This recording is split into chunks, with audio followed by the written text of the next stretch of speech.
Welcome to মিলুর মুক্ত আকাশ। আমি মিলু। আমি আজকে এসে গেছি খুবই সাধারণ একটি রান্না নিয়ে, কিন্তু একটু অন্যরকমভাবে। আমি জানি না তোমরা এভাবে এই রান্নাটাকে কেউ বানিয়েছো কি না, তবে আমি এটাকে মাঝে মাঝেই বানাই। খুবই সিম্পল, খুবই কম মশলা দিয়ে এই রান্নাটা করে নেওয়া যায় ঝটপট করে। দেখো আজকে নিয়েছি ফুলকপি। তো ফুলকপিগুলোকে দেখো ফার্স্টে আমি এই রকমভাবে টুকরো টুকরো করে সবগুলোকেই কেটে নিয়েছি। এর মধ্যে আমি আর অন্য কোনো সবজি কিন্তু দিচ্ছি না। আমি আজকে এই ফুলকপিটা দিয়ে পোস্ত রান্না করব। তো ফার্স্টেই চলো আমরা দেখে নিই যে আমার কি কি লাগছে। তো অবশ্যই পোস্তর জন্য সর্ষের তেল লাগবে, আর লাগছে পোস্ত আর কয়েকটা কাঁচা লঙ্কা, এইটুকু মাত্র। আর লবণ হলুদ তো সব রান্নাতেই লাগে। তো এই সময় ফুলকপিতে আমরা অনেক রকমের পোকা দেখতে পাই, তো সেটা আমরা কি করে বের করব? আমি এভাবেই করি।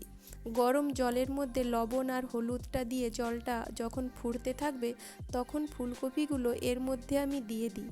কারণ এভাবে আমি দিয়ে দিলে এর মধ্যে যে পোকাগুলো থাকে সেগুলো কিন্তু আরামসেই বেরিয়ে যাবে। তো দেখো আমি দেওয়ার সঙ্গে সঙ্গেই একটু পরেই ফুলকপিগুলোকে ছেঁকে নিয়েছি।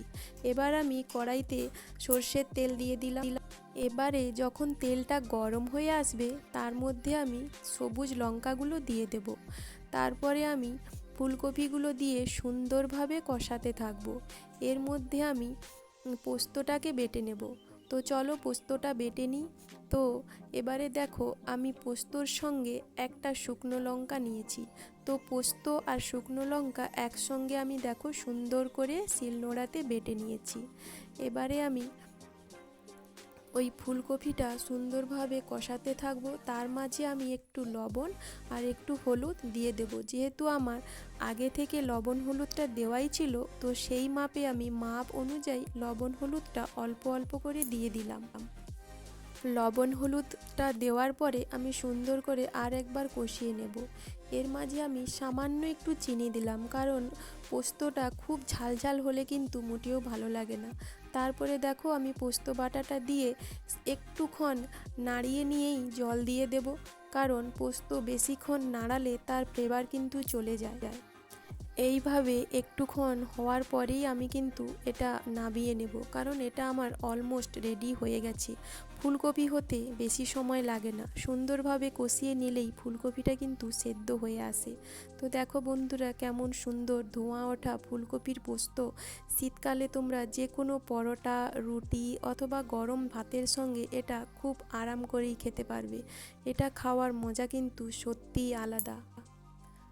বন্ধুরা, তোমাদের যদি আমার এই রান্না ভালো লাগে এবং আমার এই ভিডিওগুলো যদি তোমাদের একটু হলেও ভালো লাগে, তাহলে বন্ধুরা প্লিজ সবাই আমার সঙ্গে থেকো, আমাকে সাপোর্ট করো এবং আমাকে আরও অনেকটা দূর এগিয়ে নিয়ে যাও। শুধুমাত্র তোমাদের ভালোবাসা পাওয়ার জন্যই আমি অনেক কষ্ট করে এই ভিডিওগুলোকে বানাই, আর তোমাদের জন্য রোজ খুব সমস্যার মধ্যেও শেয়ার করি।